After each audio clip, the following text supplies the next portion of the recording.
Thanks for joining us today.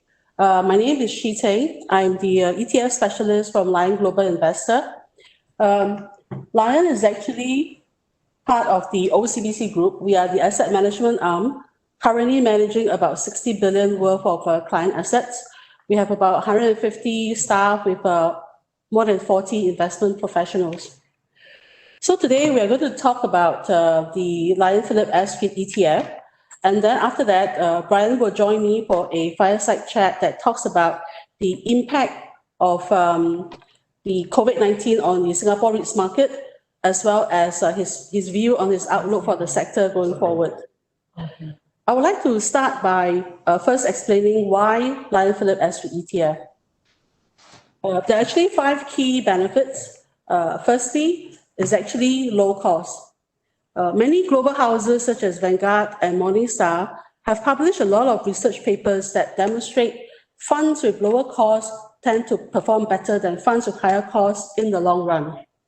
So in the case of this Lion-Phillip SREIT ETF, the total fund expense ratio is about 60 basis points, 0.6%. This is actually much lower than a lot of the other retail real estate funds that you find in the market right now, whereby the expense ratio is between 1.5 to 2%.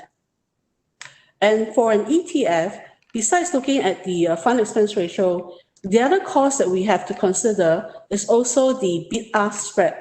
Bid-ask spread refers to the price difference that the market maker will charge you when they buy from you or when they sell to you. Right. So normally, the wider the spread is more costly to the investor. So in the case of Lion-Phillip SREIT ETF, based on the report from SGX, the average spread is about 36 basis points. This is actually less than half a cent. This is probably one of the lowest spread that you can find for ETF in Singapore. So the tighter the spread, the better it will be for investor because it comes at a lower cost to you. Right. So besides being low cost, the second benefit, which I think is actually the most important benefit, is that this ETF is managed by professionals, not just only the fund managers, but by the index provider as well. As we go through the presentation slide, you will be able to see how the index provider has actually added robustness in the construction of the index, and that will result in building a resilient portfolio. And besides managing the portfolio, the fund manager actually will have to take care of corporate actions on your behalf as well. Corporate actions normally for REITs include things like rights issue. And many a times when investors are presented with things like corporate action and all, we may not fully understand or know what to do with them. We may not have time to do sufficient research to understand whether we should subscribe or what we can do with the rights. Just to share an example, it was reported recently that when SIA did the rights issue in May, there are about 37 million worth of rights that have expired worthless because the investors who were awarded the rights did not do anything with them. They neither sell the rights nor did they subscribe for the shares. So this is actually a financial loss to the investor. So as the fund manager for the ETF, we will take care of all these corporate actions on your behalf on a timely basis.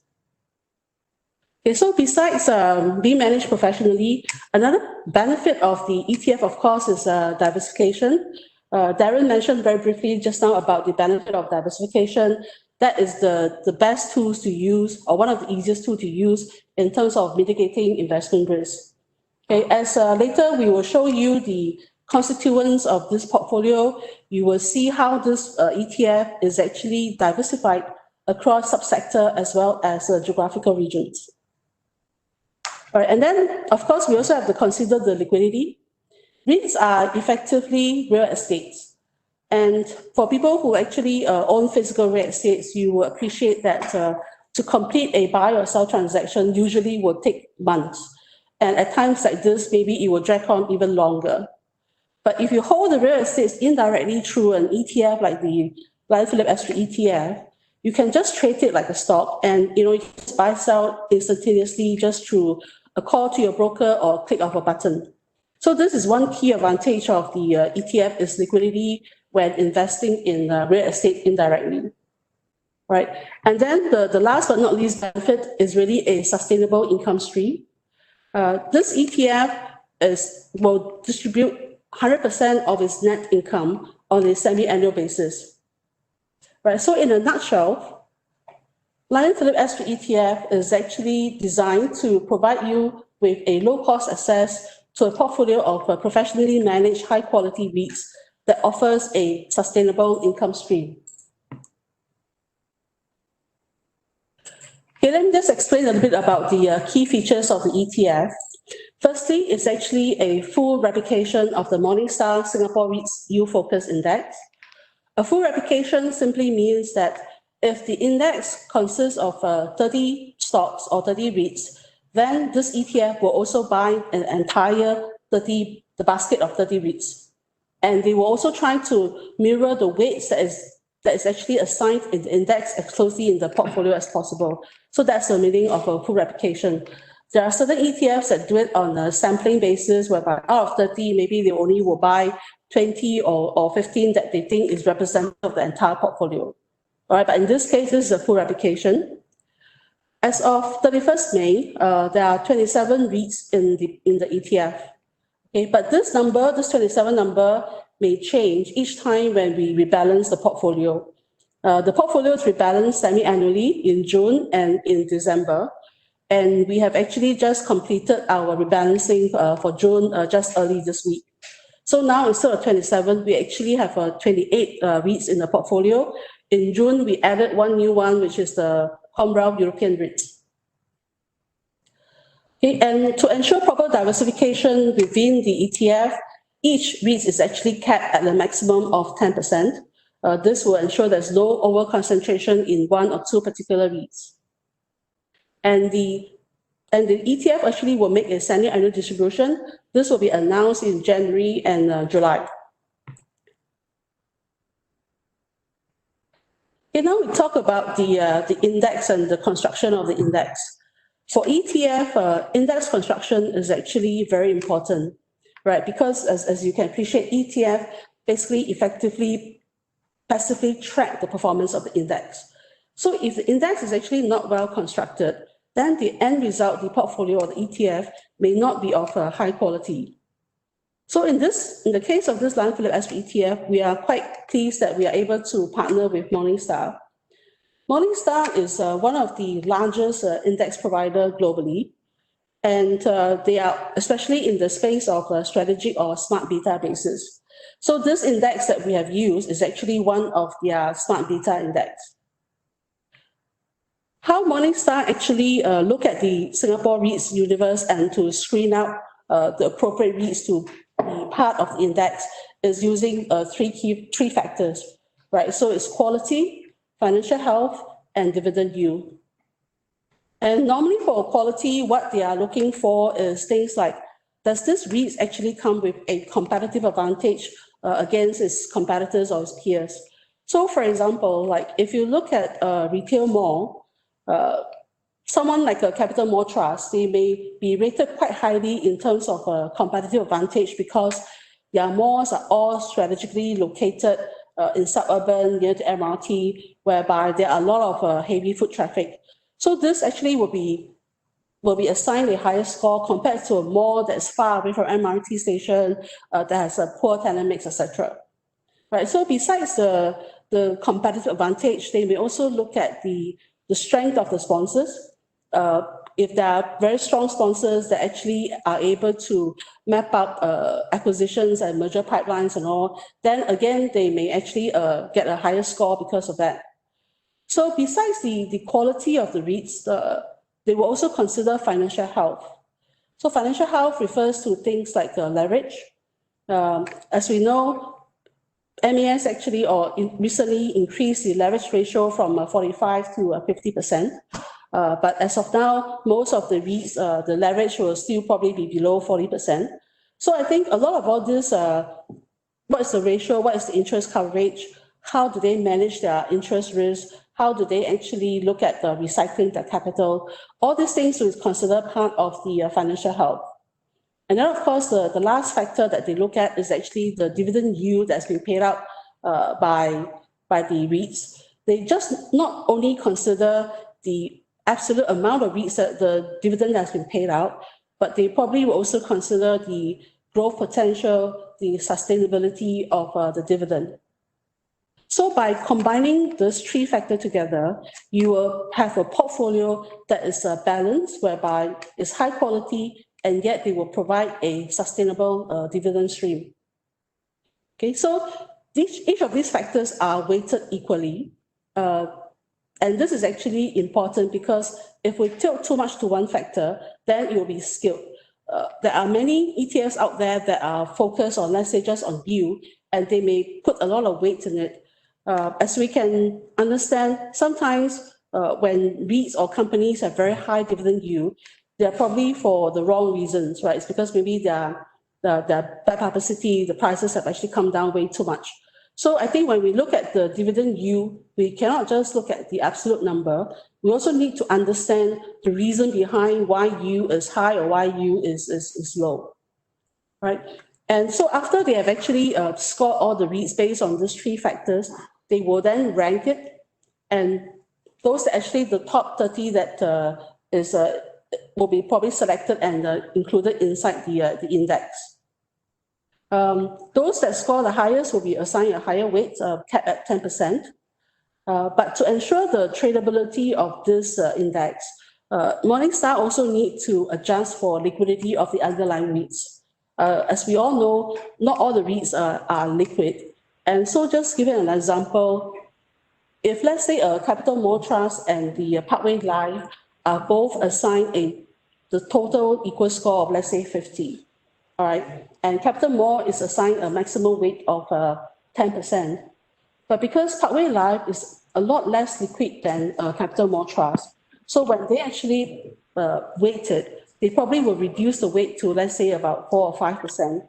This is to ensure the tradability of the index.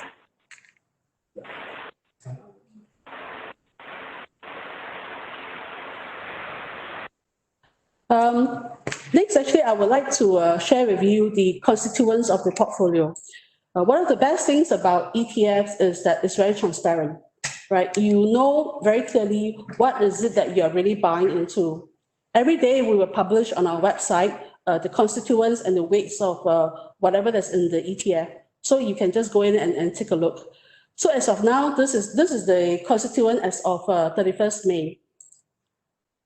I mentioned earlier that the ETF is actually quite well diversified across the subsector. As you can see, it's actually a very good mix of between retail, industrial, you have hospitality and commercial. So because different subsector will perform differently at different market cycle, so it's always good to have the proper diversification so that there will be cushion to help those sectors that are not doing so well. Like, for example, now retail and hospitality may not be doing so well, but the data center and the logistics tend to be doing better. So the portfolio as a whole will probably be less volatile because of all this compensating subsector.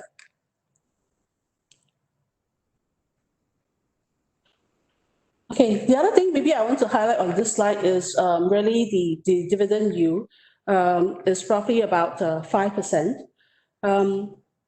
In the current environment where everything is just lower and lower, I think this 5% is actually relatively attractive, especially for those income seekers.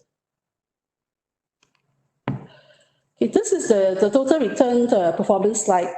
I probably spent a bit of time talking about this because this performance chart really shows the resilience of this portfolio. When we launched this ETF on 30th October 2017, it has done relatively well since launch. But then what happened was that it hits into 2018. I'm not sure if people can still remember, in 2018, the world was getting bullish, rosy. People are talking about global recovery. US was doing very well. And as a result, the Fed actually introduced a series of rate hikes. If I remember correctly, so I think in 2018 itself, there's at least about 4 rate hikes. And rightly or wrongly, each time when there's a rate hike, REITs are being penalized. So we just can see in the whole of 2018, performance of the REITs are just trending down. But in the case of this SREIT ETF, because of the resilience portfolio itself, by the time at the end of 2018, it didn't really fare that badly. It was just slightly down, slightly negative, about -1 or -2%. And then, of course, when it comes to 2019, there was actually a reversal, right? Suddenly, things doesn't look that rosy anymore. Fed starts to cut interest rate, and this is good news for REITs. And you can see that in 2019, the REITs, the ETF really rallied. Just in 2019 itself, the return is more than 25%. And just when we thought that things are actually doing well, and then we are hit with the COVID-19 situation, and there was this sharp correction in March that you see, and followed by the so-called V-shaped recovery.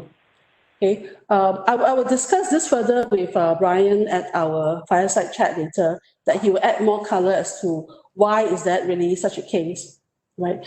But on the whole, if you look at the ETF, because of the resilience of the portfolio, the construct and the quality of the REITs that we hold, even after you have gone through all these challenging times, on an annualized basis up to the 1st May, the ETF actually returned 6.1%. On a total cumulative return basis, is about 15%. Okay, and I mentioned about the ETF making distribution every 6 months. So this is actually the distribution that has been made up till 31st December 2019. So the payout for the first half of 2020 will be announced in July. So since inception, we have actually made a total payout of 11.29 cents, 11.29 cents. And these are actually real cash that have gone into the pocket of the investor. And by making a distribution on a regular basis, indirectly, we are also helping investors to actually realize their gains. Because a lot of times when we hold portfolios, they are just paper gains. All right, so by making a distribution on a regular basis, we are helping investors to realize their paper gain. Okay, and then we now look at how should this ETF, this ETF be used in your portfolio. For those people who are building a core portfolio that is income-oriented, in the past, what happened is that people will look at things like bonds, they will look at things like equity that pays out a high dividend, or they will consider getting investment property to collect rental income. Okay? But in the current environment, I'm not sure whether these asset classes will be able to provide the kind of a passive income that investors will require. Let's take bond, for example. All right, bond yield now is so low that, and in some territory has even gone into a negative yield basis. Right, so unless investors are really going into junk bonds and high yield, most of the time the interest income, the coupon that they can get is between 2 to 3%, barely enough to cover the inflation. And then we look at equities. Some of the equities in the past have been a hot favorite by by investors who wants to collect a dividend. All the telcos, some of the banks, utility companies. But what happened during this period of time is that in April, HSBC, which is one of the favorites among Hong Kong investors for keeping dividend, they actually scrapped their dividend payment. All right, and I think Standard Chartered follows suit as well, and there are also a lot of other companies that either are cutting their dividend or they're actually not paying out dividend. And this is understandable because at this time, we do not know how long this COVID situation is going to last. Companies actually want to conserve cash. And so as a result, the equity with a dividend payout may also not be such a reliable source for investors who are seeking dividend at this point in time. And then the third option that I mentioned earlier is actually investment property, whereby you collect rental income. In the current environment, whereby there are more and more supply coming to the market, demand may not be so strong. If people actually look at the the Business Times, I think on a Thursday, they will have a page just on the property transaction and the rental yield of properties in Singapore. You will find that most of the rental yield is between 2-ish to 3%. And these are gross rental yield before paying of property taxes or your mortgage interest or your income tax on those income. So again, that is actually probably not sufficient as a source of income. But then if you consider now REITs as a building block, the reason why they are attractive for income seekers is because they are, by regulation, they have to pay out at least 90% of their income. As long as you have a portfolio of quality REITs, you know that it's properly managed, they will have income, they will have distribution that you are able to collect on an annual basis, right? So, which is why, if you want to build a core portfolio with an income orientation, then consider the Lion-Phillip SREIT ETF, right? Because it's a portfolio of high quality REITs that pays out about 5% annually.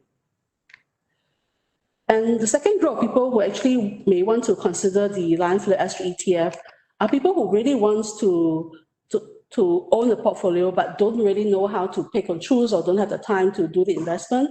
So ours is actually a very simple, one-click solution whereby you can get exposure to about 27, 28 REITs. And the third one will be for those investors who actually have little investment capital. For this ETF, you can start trading with just $100, right? So with just $100, you probably now have access to the 27 REITs. And lastly, these are actually for people who wants to take advantage of sudden correction in the market. Like, for example, during the sharp correction in March, if you want to enter the market at a point in time, instead of buying the REITs individually, you can just buy one ETF, you get immediate exposure, and when you want to get out, again, it's one simple trade for you to get out. So this ETF on its own is actually a good building block for core portfolio, and also you can also consider it if you want to do a tactical allocation to your portfolio. And normally, how can you buy this ETF? I think simply you can go to a broker like OCBC Securities, or you can call any of the other brokers. If you want to do it electronically, you can go through the IFAS, Saxo, Poyant's platform. And just remember the code that you use is CLR.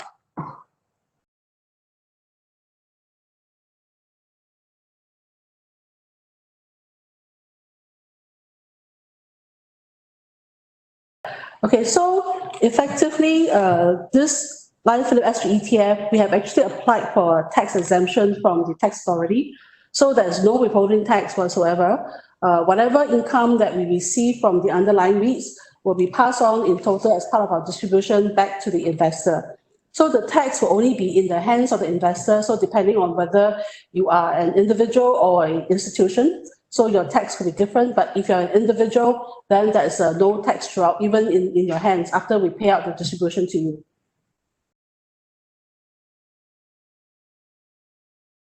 And I think we probably need to understand something is that this is actually an ETF. It's actually a building block used by the advisors to build their portfolios. So for example, we work together with StashAway. So StashAway has an income portfolio. And in there, they actually select ETF as a building block. So indirectly, we are working together to provide a solution for you as the investor. We are not competing because we are just a building block. They come up with an investment solution.